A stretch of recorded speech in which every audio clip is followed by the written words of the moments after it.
Hello, my dear students. Hope you all are fine. Today, in this session, we are going to talk about some things about friction. Then, we are going to talk about centripetal force, right?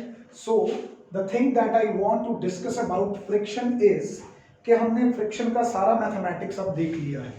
Now, we want to see what is the usage of friction for us.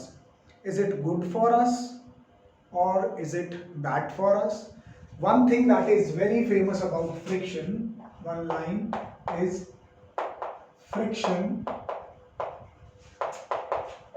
is a necessary evil. क्या मतलब है इस line का? इस line का मतलब है कि फ्रिक्शन नेसेसरी भी है और फ्रिक्शन ईवल भी है. इट मींस फ्रिक्शन के एडवांटेज और डिसएडवांटेज दोनों हैं, right? It has both advantages as well as disadvantages, right? What are the advantages of friction? Number one, सबसे पहली एग्जांपल मैं बोर्ड पे लिख पा रहा हूं, it is just because of friction, right?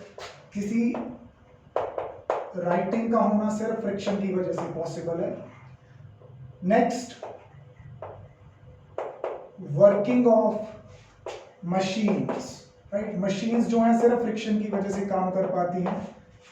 Most of the machines contain rotatory parts, motors, उनके ऊपर लेदर बेल्ट्स लगी होती हैं. तो फ्रिक्शन की वजह से ही जो शाफ्ट और जो लेदर बेल्ट्स होती हैं वो मोटर्स के ऊपर रोटेट कर पाती हैं और वो बाकी चीज़ों को भी वर्किंग में ला पाती हैं. Third, walking, right? Then vehicle motion, ये सब किसकी वजह से पॉसिबल है? फ्रिक्शन की वजह से. थिंक ऑफ ए प्लेस जहाँ पे बहुत सारा कीचड़ है, उसमें कभी गाड़ी का टायर फंस जाए तो वो टायर वहीं घूमने लगता है. द रीजन इज कि वहाँ पे कीचड़ है और फ्रिक्शन बहुत कम है, जिसकी वजह से गाड़ी को उतना फॉरवर्ड रिएक्शन नहीं मिल पाता which is sufficient to drive it forward, right? Brake system हो गया गाड़ियों का, ये भी फ्रिक्शन की वजह से ही काम कर पाता है. जब आपको गाड़ी रोकनी होती है, यू प्रेस द ब्रेक, और गाड़ी कब किसकी वजह से रुकती है? Friction between the leather, brake leathers and the tyre और रिम, राइट? तो ये सारी जो चीजें हैं. अच्छा, नेल्स एंड स्क्रू, नेल्स यहाँ पे ये वाले नाखून नहीं, नेल्स मतलब वो आयरन नेल्स, कीलें. तो वो जब दो सरफेसेस के बीच में रख के उनको लगाते हैं, दे फिक्स देम अप, और वो किसकी वजह से पॉसिबल है? Friction between that nail and that those wooden surfaces या जो भी सर्फेसेस हो. तो ये सारे एडवांटेजेस हैं फ्रिक्शन के. इनको देख के लगता है we can not imagine our life without friction. Now there are certain disadvantages of that. पहली डिसएडवांटेज हमारे पास क्या है? Wear and tear. Wear and tear का मतलब होता है चीजों का खराब हो जाना, उनकी सर्फेसेस का बिगड़ जाना, उनका घिस जाना, उनका नष्ट हो जाना. तो वियर एंड टीयर में क्या आ जाता है? जैसे आपके शू के सोल्स हैं, वो 1-1.5 साल के बाद घिस जाते हैं, then you have to buy new shoes और न्यू चप्पल. तो नीचे का जो सरफेस होता है उसका, वो लगातार जब हम यूज करते हैं तो फ्रिक्शन की वजह से वो घिसता जाता है. दूसरा, टायर्स जो होते हैं उनको कुछ टाइम के बाद बदलना पड़ता है, राइट? क्योंकि उनके जो ऊपर ट्रेडिंग बनी होती है, ट्रेडिंग का मतलब वो जो पैटर्न्स बने होते हैं, दे स्टार्ट गोइंग अवे, और उसके बाद जब ब्रेक्स लगाएं तो गाड़ी स्लिप करती है, राइट? तो wear and tear of tires, wear and tear of shoe soles, wear and tear of machine parts, ये सब. अच्छा, फिर दूसरा आ जाता है पावर वेस्टेज. अब किसी मशीन को स्टार्ट करने में आपको पता है थोड़ी ज़्यादा मेहनत लगती है. क्यों? शुरू में जो मशीन के पार्ट्स हैं वो रेस्ट में होते हैं, तो इनर्शिया ऑफ रेस्ट की वजह से उनका इनर्शिया ब्रेक करने के लिए आपको ज़्यादा एफर्ट्स करने पड़ते हैं, राइट? जैसे कि फैंस होते हैं, उनमें कंडेंसर्स लगाते हैं, कैपेसिटर्स लगाते हैं, सेल बोलते हैं जिसे आप कॉमन लैंग्वेज में, बट इसके बारे में +2 में पढ़ेंगे. तो वही उसका इनर्शिया ब्रेक करता है. जितनी बड़ी मोटर होती है उतना बड़ा कंडेंसर लगता है. तो शुरू में आपको किसी भी चीज़ को मोशन में लाने के लिए एफर्ट्स लगते हैं. इसका मतलब आपकी पावर का बहुत सारा हिस्सा एक जो है वो फ्रिक्शन को कम करने में ही खर्च हो जाता है. तीसरा, अननेसेसरी हीट प्रोडक्शन हो जाती है, राइट। तो ये जो अननेसेसरी हीट है ये डैमेज कर सकती है मशीन पार्ट्स को, राइट। तो ये सारी क्या है, डिसएडवांटेजेस हैं। क्या फ्रिक्शन को इंक्रीज या डिक्रीज किया जा सकता है? अब आप कहोगे कि सर इंक्रीज क्यों करना, इंक्रीज भाई एडवांटेजेस भी तो लेनी है, राइट। तो आगे हम देखेंगे कि फ्रिक्शन को डिक्रीज या इंक्रीज कैसे कर सकते हैं। तो सबसे पहले तो फ्रिक्शन को डिक्रीज कैसे करना है, बहुत सारे तरीके हैं। पॉलिश करके सरफेसेस को, क्योंकि पॉलिश करने से क्या होगा, पॉलिश करने से उसकी जो इर्रेगुलरिटीज है वो भर जाएंगी, स्मूथ हो जाएगी सरफेस, तो फ्रिक्शन कम हो जाएगा। दूसरा आ जाता है लुब्रिकेशन, ये आमतौर पे करते हैं हम। लुब्रिकेशन में क्या है, सपोज करो आपके घर पे कोई मशीन है, आप कोई भी छोटी से छोटी कॉम्प्लेक्स से कॉम्प्लेक्स मशीन, तो उसमें आप कोई ना कोई ऑयल डाल दो ताकि उसके पार्ट्स स्मूथली काम करते रहें। वो लुब्रिकेंट्स क्या करते हैं, उनके बीच में मतलब जो सॉलिड फ्रिक्शन होता है उसको बदल के लिक्विड फ्रिक्शन में कन्वर्ट कर देते हैं, या उनकी जो इर्रेगुलरिटीज होती हैं उसको फिल अप कर देते हैं, राइट। तीसरा आ जाता है हमारे पास स्ट्रीमलाइनिंग। स्ट्रीमलाइनिंग का मतलब क्या होता है, ये आपने हवाई जहाज या फास्ट मूविंग कार्स में देखा होगा, उसकी जो शेप है आगे से एरोडायनामिक बनाते हैं, क्या करने के लिए, एयर फ्रिक्शन को रिड्यूस करने के लिए, राइट। ये तीन तरीके। चौथा तरीका मेरे पास है, ये सबसे रेवोल्यूशनरी चीज है, बॉल बियरिंग्स।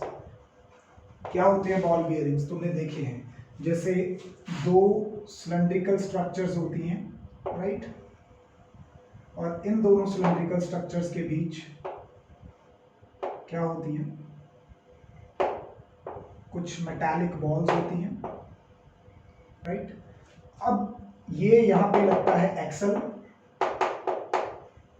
ये होता है एक्सटर्नल सिलेंडर या रिंग। क्या होता है, सपोज आप एक्सल को इस वे से घुमाते हो तो आपकी ये जो बॉल्स हैं, मेटालिक बॉल्स, ये इस वे से घूमेंगी और ये रिम को इस वे से, आउटर सिलेंडर को इस वे से घुमाएंगी। कॉमन लैंग्वेज में ना आप इसको बॉल बेरिंग, आप इसको बैरिंग बैरिंग बोलते रहते हो, वो आपका मतलब मिस प्रोनाउंसिएशन है। It is ball bearing not bearing, ठीक है।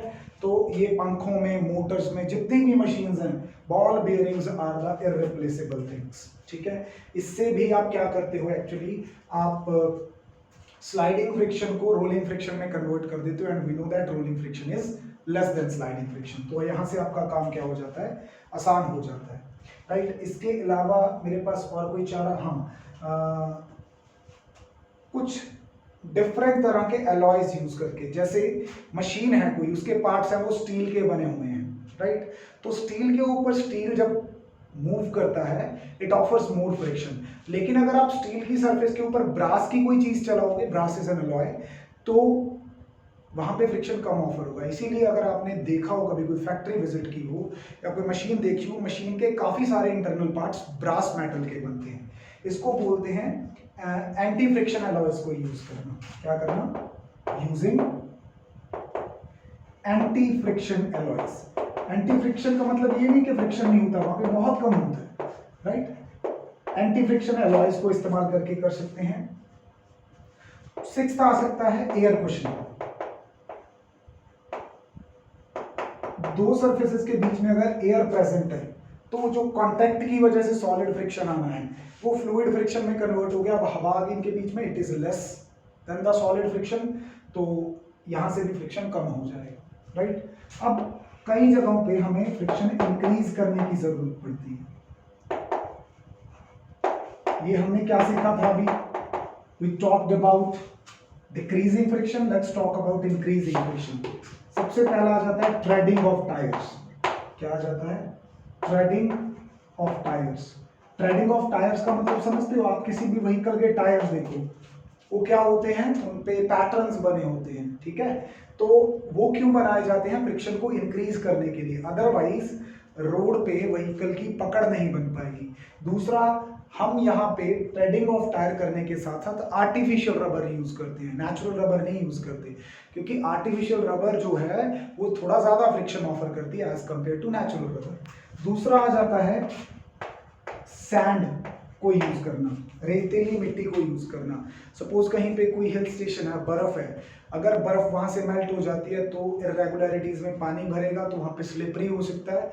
So what do they do कि जब वो सॉल्ट वगैरह स्प्रिंकल करते हैं आइस को मेल्ट करने के लिए, तो वो अकेला सॉल्ट नहीं करते, सॉल्ट एंड सैंड का मिक्सचर कर देते हैं। तो जो सॉल्ट होता है वो आइस को पिघला देता है, राइट, और जो सैंड होती है वो वहां पे नेसेसरी फ्रिक्शन प्रोवाइड करती है ताकि उसके बाद जब व्हीकल चले तो वो स्किड ना कर पाए, राइट।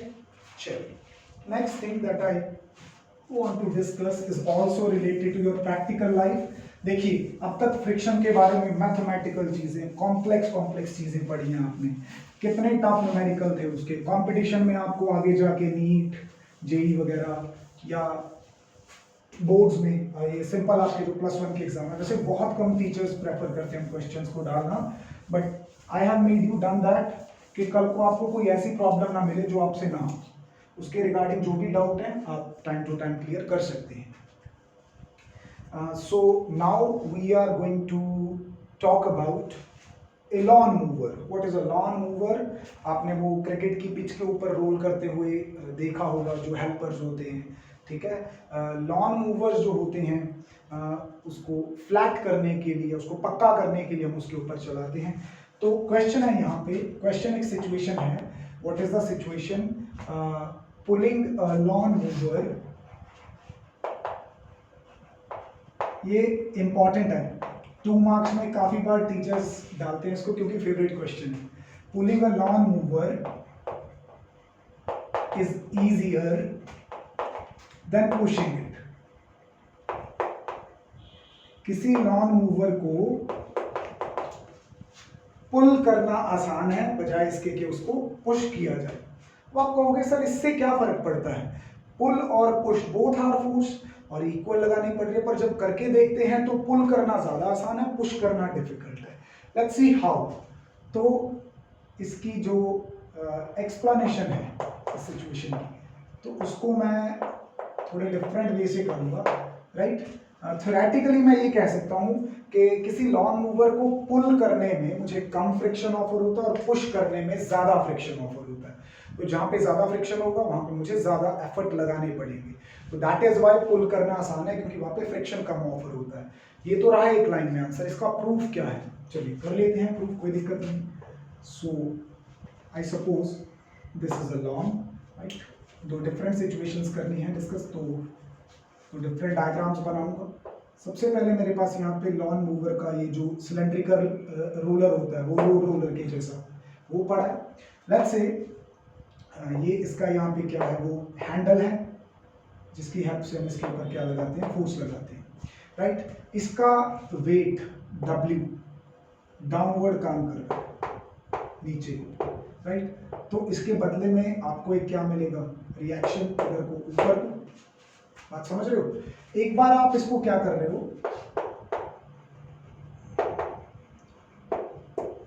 पुलिंग कर रहे हो, you are pulling a lawn mower. Pull करने का मतलब आप ऐसे खींच के लेके जा रहे हो ना, पुल करने का मतलब ऐसे खींच के लेके जाना, राइट। लेट्स से आप F फोर्सेस को खींच के लेके जा रहे हो, राइट। तो इस F फोर्स के जो ऑब्लिक फोर्स है, इसके कंपोनेंट्स अगर मैं बनाऊं तो लेट्स से कि ये जो फोर्स है it is making an angle theta with the horizontal. तो अगर इस तरफ इसका कंपोनेंट कौन सा है, it is F sin theta, sorry जिस एक्सिस के साथ थीटा, उधर हमेशा कौन सा कंपोनेंट, वेक्टर रेजोल्यूशन में सीखा था F cos थीटा, और ऊपर वो कौन सा कंपोनेंट काम करेगा, it is F sin theta, right. आप इसको उधर मूव करवाओगे तो फ्रिक्शन किधर ऑफर होगा, टेंजेंशियल टू द सरफेस इस तरफ ऑफर होगा। So I want you to first write these equations. यहां पे अगर मैं वर्टिकली देखूं, राइट, तो आई कैन सी कि R और F sin थीटा एक तरफ काम कर रहे हैं, राइट। W डाउनवर्ड काम कर रहा है, तो यहाँ पे R की वैल्यू जो है W minus F sine theta आता है। मतलब मेरी लगाई गई फोर्स का एक कंपोनेंट वेट में से माइनस हो रहा है, तो नेट वेट वो क्या कर रहा है, कम कर रहा है। अभी अपने को पता है कि फ्रिक्शन क्या होती है, लेट्स से इस केस में फ्रिक्शन F1 है, राइट। तो क्या होगा, mu into R. What is mu, the coefficient of friction between the roller and the ground. तो ये कितना हो जाएगा, mu W minus F sine theta. Got my point. चलिए अब आ जाते हैं पुशिंग के केस में। Let's see what happens.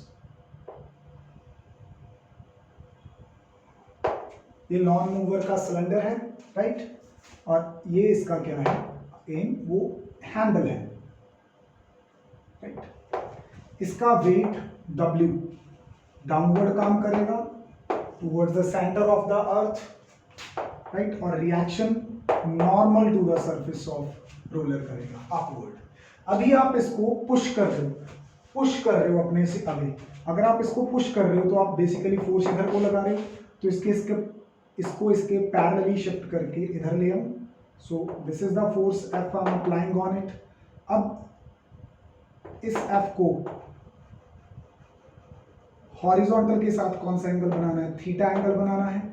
तो अगर इसको हॉरिजॉन्टल के साथ थीटा एंगल बनाना है तो ऊपर क्या बना, F cos थीटा, और नीचे को कौन सा बना, नीचे को बना F sin थीटा। तो अगर यहां पे मैं वर्टिकली कंपोनेंट्स कंपेयर करूं तो R ऊपर को है, W और F sin थीटा नीचे को है। So this comes out to be the reaction. आप क्या देख रहे हो, यहां पे मेरी फोर्स का एक कंपोनेंट वेट के साथ मिल रहा है और वेट को बढ़ा रहा है। तो अगर नॉन मूवर जो है इस तरफ जाना चाहिए तो फ्रिक्शन किस तरफ होगा, इस तरफ होगा, और लेट्स कॉल दिस F2। और अगर आप फ्रिक्शन फाइंड आउट करना चाहते हो तो वो क्या होता है, mu R. Mu is the coefficient of friction between the roller surface and the ground surface. तो यहाँ पे अगर आप आर की वैल्यू पुट करोगे तो वो ये आएगी। देखो बेटा, दोनों सिचुएशंस में आपका रोलर सेम था, तो इसका मतलब W की वैल्यू दोनों में क्या होगी, सेम होगी। दोनों केसेस में मैंने सेम अमाउंट ऑफ फोर्स लगाई थी, यहां भी उतनी यहां भी उतनी, बस यहां पे पुल था, यहां पे क्या था, पुश। तो एक बार F sin थीटा माइनस हो रहा है, एक बार F sin थीटा प्लस हो रहा है। तो यहां से आपको क्लियरली नजर आ रहा होगा कि F2 ज्यादा मिलेगा आपको F1 से, मतलब you will be offered more friction while pushing a lawn mower, right. अगर आपको ज्यादा फ्रिक्शन का सामना करना पड़ेगा तो आपको एफर्ट भी ज्यादा लगाने पड़ेंगे। इसका मतलब पुश करना डिफिकल्ट है और पुल करना क्या है, आसान है, राइट। चलिए, the situation was very simple. आपको बस इतना सही, दो डायग्राम और ये 4 स्टेप्स 2 मार्क्स में, राइट। और सिचुएशन क्या हो गई, एक्सप्लेन हो गई। चलिए आगे हम थोड़ा सा यहाँ पे बात करेंगे। अब लीनियर मोशंस के बारे में तो बहुत बात कर ली, अब थोड़ा रोटेशनल या सर्कुलर मोशंस के बारे में बात कर लें।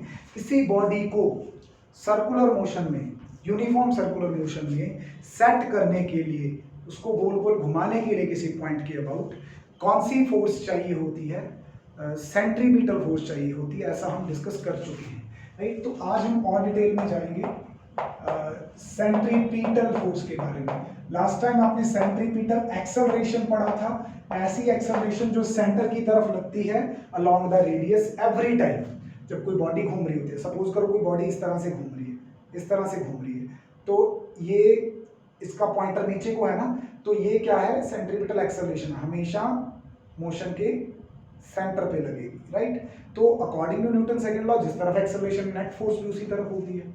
तो सेंट्रीपिटल एक ऐसी फोर्स है which is required to set a body in circular motion, right? उसको सेंट्रीपिटल फोर्स बोलते हैं। अब हमें पता है कि according to Newton second law force होती है मास इनटू एक्सेलरेशन, और यहाँ पे एक्सेलरेशन भी कौन सी होगी, सेंट्रीपिटल एक्सेलरेशन। अब सेंट्रीपिटल एक्सेलरेशन के आपको फॉर्मूलाज याद हैं, या तो v ओमेगा होता था या आ जाता था ये, अगर यहाँ पे वैल्यू पुट कर दें v² बाय r, अगर v is equal to R omega से किसकी वैल्यू पुट कर दें, ओमेगा की वैल्यू पुट कर दें, क्या, v बाय आर। तो देखो यही बनेगा। या फिर एक फॉर्मूला इसका और भी बन जाता था, अगर मैं v की वैल्यू आर ओमेगा पुट कर दूं, this comes out to be R omega square. तो तीनों एक ही चीज के फॉर्मूला थे, बस डिफरेंट पैरामीटर्स के साथ, राइट। तो यहां मैं इनमें से कोई भी फॉर्मूला इस्तेमाल करूं, मैं एम वी ओमेगा लिख दूं, राइट, मैं M V square by R लिख दूं, मैं एम आर ओमेगा स्क्वायर लिख दूं, ये सारे फॉर्मूलाज किसके हैं, सेंट्रीपिटल फोर्स के हैं। आप एक बात का ध्यान रखोगे, सेंट्रीपिटल फोर्स कोई नई प्रकार की फोर्स नहीं है। सेंट्रीपिटल फोर्स तो जन्म लेती है किस चीज से, डिफरेंट फोर्सेस से। एग्जांपल के तौर पे आप मोशन ऑफ इलेक्ट्रॉन की बात करो, किसके अराउंड, अराउंड न्यूक्लियस। तो न्यूक्लियस के अराउंड इलेक्ट्रॉन जो है वो सर्कुलर ऑर्बिट में घूमता रहता है, let's say in anti clockwise manner. Electron के ऊपर चार्ज कौन सा होता है, नेगेटिव। न्यूक्लियस के ऊपर चार्ज कौन सा होता है, positive. They attract each other with a force known as electrostatic force. तो यही इलेक्ट्रोस्टैटिक फोर्स किसका रूप धारण कर लेती है, सेंट्रीपिटल फोर्स का, राइट। तो हम यहां पे कहेंगे कि motion of electron around nucleus is because of centripetal force provided by which electrostatic force। तो देखो मैंने कहा था ना कि कोई नई प्रकार की फोर्स नहीं है, बस किसी से बर्थ ले लेती है। अच्छा, फिर दूसरा हमें पता है कि सारे प्लैनेट जो है सन के अराउंड घूमते हैं बिकॉज ऑफ ग्रेविटेशनल फोर्स। तो वहां पे क्या होता है कि जो बाकी की तो मैं ऐसे ही समझा देता हूं कि जो ग्रेविटेशनल फोर्स है वो सेंट्रीपिटल फोर्स में बदल जाती है और वो सन के अराउंड क्या है, घूमते रहते हैं। तीसरी सिचुएशन मैं आपको यहाँ पे ड्राइविंग की दे देता हूँ। सपोज आप एक सीधी सड़क पे जा रहे थे, आगे जाके कोई चौक आ गया या कोई टर्न आ गया, कोई मोड़ आ गया, ठीक है, आपको वहां पे मुड़ना है। तो वहां पे आपकी जो टर्निंग है किसी चौक के अराउंड या किसी मोड़ के अराउंड, वो कौन हैंडल करती है, वो फ्रिक्शन फोर्स हैंडल करती है, राइट। वो किस तरफ लगती है, उसी मोड़ के सेंटर की तरफ जिधर आपको मोड़ना है। अगर कोई आप चौक के इर्द गिर्द घुमा रहे हो व्हीकल को, तो चौक के सेंटर की तरफ कॉन्टिन्यूसली फोर्स लगती जा रही है और आप उसके अराउंड घूमते जा रहे हो। तो वो जो सेंट्रीपिटल फोर्स है वो कौन प्रोवाइड कर रहे हैं, the friction between the tyre and the road surface. तो ये सारी एग्जांपल्स किसकी हैं, सेंट्रीपिटल फोर्स की हैं, right. You have to keep this in mind.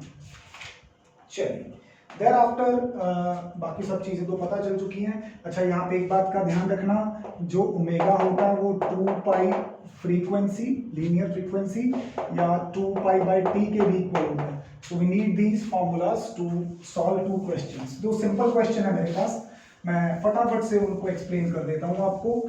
बहुत इजी और बहुत सिंपल न्यूमेरिकल्स हैं। Let me write the statement, let me read out the first statement with you. First statement क्या है, string breaks under the load of 4.8 kilogram. एक रस्सी है, अगर उसके ऊपर 4.8 किलोग्राम भार लटकाया जाए तो उससे ज्यादा भार के लिए वो टूट जाती है। मतलब 4.8 किलोग्राम उसकी मैक्सिमम लिमिट है जिसको वो बियर कर सकती है without breaking, right. A mass of 0.5 kg, हमने सिर्फ आधा किलो का, 0.5 kg is attached to one end of the string, 2 metre long, 2 metre लंबा, ठीक है, रस्सी है, उसके एक सिरे पे हमने 0.5 kg बांधा है and is rotated in horizontal circle, मतलब ऐसे घुमाया गया है, हॉरिजॉन्टल सर्कल, राइट। जैसे ये मेरे हाथ में रस्सी है, नीचे कोई चीज बंधी हुई है, उसको मैं ऐसे ऐसे घुमाऊं, राइट, इन दिस वे, तो नीचे ऐसे ऐसे घूमेगी, right. Calculate the greatest number of revolutions that the mass can make without breaking the string। अगर कहता आप तेजी से उसको घुमाना भी चाहो तो वो मैक्सिमम कितनी ज्यादा रोटेशंस, रेवोल्यूशंस जो है निकाल सकती है बिना टूटे, राइट। तो उसको कैलकुलेट करेंगे। अब गिवन पैरामीटर्स मैं लिख लेता हूँ, स्टेटमेंट लिखने की जरूरत नहीं है, आपको समझा दिया। मास हमें कितना दे रखा है, जो लटकाया गया 0.5 kg, राइट। अब ये जो लेंथ है रस्सी की वो हमें कितनी दे रखी है, length has been given 2 metres, right. उसके बाद एक्सेलरेशन ड्यू टू ग्रेविटी की कहता आपको कहीं जरूरत पड़ेगी तो आप 9.8 यूज करना। चलो ये बात के लिए भी हमें रिस्ट्रिक्ट कर दिया। अच्छा, मैक्सिमम वेट जो वो होल्ड कर सकता है या मैक्सिमम फोर्स जितनी वो होल्ड कर सकता है, तो वो कितनी थी? 4.8 केजी था। इसको फोर्स में बदलने के लिए 9.8 से क्या कर दोगे? मल्टीप्लाई कर दोगे। तो 4.8 को जब तुम 9.8 से मल्टीप्लाई करोगे तो यहां से तुम्हें वो मैक्सिमम फोर्स मिल जाएगी जिसको रस्सी बिना टूटे बियर कर सकती है, राइट? तो अब यही रस्सी जो है, यही रस्सी आपको क्या देने वाली है? सेंट्रीपिटल फोर्स देने वाली है। तो हम ये कहेंगे दिस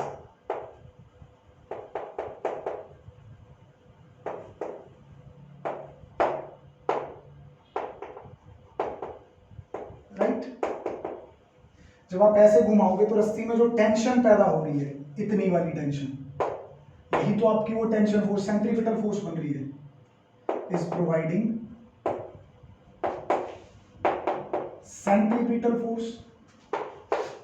तो बस आपको कुछ नहीं करना, इसी आपको MR आपको निकालना था वो रेवोल्यूशंस निकालने का मतलब है कि आपको न्यू निकालना है। और मैंने तो आपको बता ही दिया है कि सेंट्रीपिटल फोर्स के फॉर्मूलाज या तो mv ओमेगा या फिर mv स्क्वायर बाय r या फिर mr ओमेगा स्क्वायर है। यहाँ पे ओमेगा जो है वो 2 पाई न्यू या 2 पाई बाई टी के इक्वल है। आपको कैलकुलेट करवाना है न्यू, तो इसका मतलब आपको ओमेगा निकालना पड़ेगा। ओमेगा आपका इस इक्वेशन में है तो mr ओमेगा स्क्वायर लगा देते हैं, राइट? तो अगर यहाँ पे मैं देखूं तो I'll get mr omega, it is 2 pi nu, तो भर के क्या आ जाएगा? 4 पाई स्क्वायर न्यू स्क्वायर। तो न्यू का ही तो फॉर्मूला बनाना है, न्यू स्क्वायर इधर रख लो, एफ के नीचे क्या आ गया? 4 pi square m into R. Values भरने का टाइम आता है 4.8 इंटू 9.8 डिवाइडेड बाय 4। अच्छा, पाई की वैल्यू यहाँ पे कुछ भी भर लो, लेट्स से 3.14 भरने हैं। मास ऑफ द स्टोन जो इस पे लटकाया गया है दैट इज 0.5, राइट? और ये यहाँ पे r क्या है? एक्चुअली ये r है, उसको अगर हॉरिजॉन्टली घुमाया गया है, मतलब ऐसे घुमाया गया उसको हॉरिजॉन्टली, तो जितनी लंबी रस्सी होगी उतना ही उसका रेडियस निकल के आएगा ना, इस तरह से जब घुमाएंगे उसको, राइट? तो यही L इसका दरअसल क्या है? रेडियस है। तो इसको यहाँ पे सब्स्टिट्यूट कर देते हैं, राइट? यहाँ से जो आंसर आएगा इस पूरी कैलकुलेशन को सॉल्व करके, that comes out to be 1.215। और आपको तो निकालना है न्यू, तो अंडर रूट में ले जाओ। 1.215 को जब आप सॉल्व करोगे तो 1.102 बनेगा आपके पास। इसका मतलब इतने रोटेशंस पर सेकंड आपके पास निकल के आते हैं, राइट? इसको अगर आपको रोटेशंस पर मिनट में कन्वर्ट करना है तो मिनट में निकालने के लिए है ना, उसको क्या करो आप? मल्टीप्लाई कर दो 60 के साथ। अगर आप इसको 60 के साथ मल्टीप्लाई कर देते हो रोटेशंस पर सेकंड पर मिनट देखने के लिए, क्योंकि हमारी गाड़ियों में भी जब आरपीएम मीटर ही लगा होता है तो ज़्यादातर हमें रेवोल्यूशंस पर आरपीएम में देखने की आदत होती है। तो 1.102 को अगर आप 60 से मल्टीप्लाई कर देते हो, this comes out to be 66.13 RPM, rotations per minute. लगभग 1 मिनट में वो 66 बार ऐसे घूम जाएगा जब आप उसको घुमाओगे, लाइक दिस, राइट? ये सिंपल न्यूमेरिकल था। अगले न्यूमेरिकल पे चलते हैं। It is also very simple, बस थोड़ा सा वहां पे ध्यान से करने की जरूरत है। अब सिचुएशन क्या है?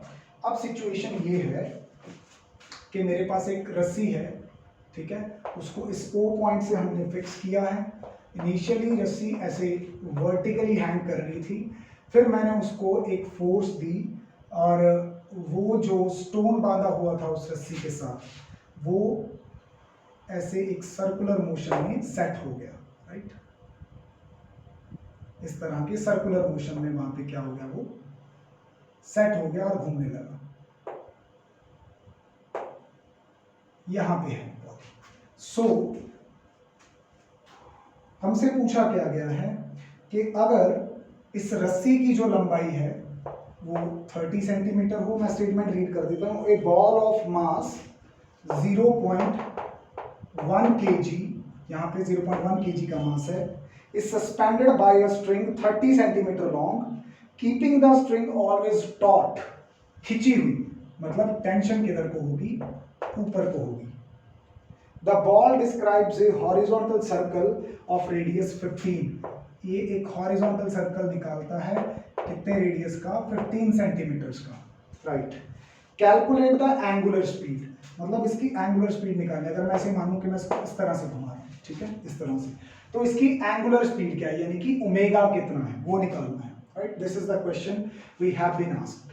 अच्छा, तो इसको करने का ना तरीका थोड़ा अलग हो जाएगा। हम ये मान लेते हैं कि पहली बात तो ये एंगल यहाँ पे कितना सबटेंड कर रहा है, थीटा, राइट। अब ये टेंशन जो है ये ऑब्लिक है, इसका जो वेट काम करेगा वो तो mg जो है वर्टिकली डाउनवर्ड काम करेगा, लेकिन अगर इसको मैं ब्रेक करूँ, राइट, तो इधर कौन सा कंपोनेंट होगा मेरा, this angle will also be theta.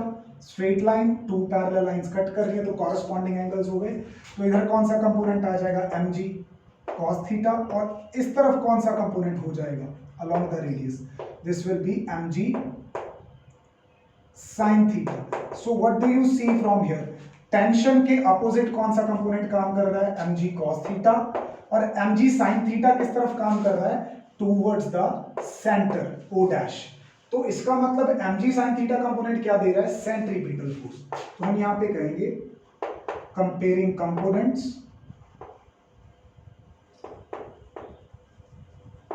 अगर हम देखें तो टेंशन किसके बराबर है, mg cos थीटा के, और जो इधर से आपका mg sin थीटा है, दिस mg sin थीटा, ये आपको क्या दे रहा है, ये सेंट्रीपिटल फोर्स दे रहा है, which means centripetal force mv square by r, right. ये चीज मिल रही है हमें, या यहाँ पे एंगुलर स्पीड फाइंड आउट करनी है तो डायरेक्टली मैं क्या ले लूं, mr omega square, this is also fine. चलिए अब हम क्या करते हैं, एक minute, we should not break mg because it is vertically downward, थोड़ी सी करेक्शन है यहाँ पे, mg को नहीं, हम एक काम करते हैं, हम यहाँ पे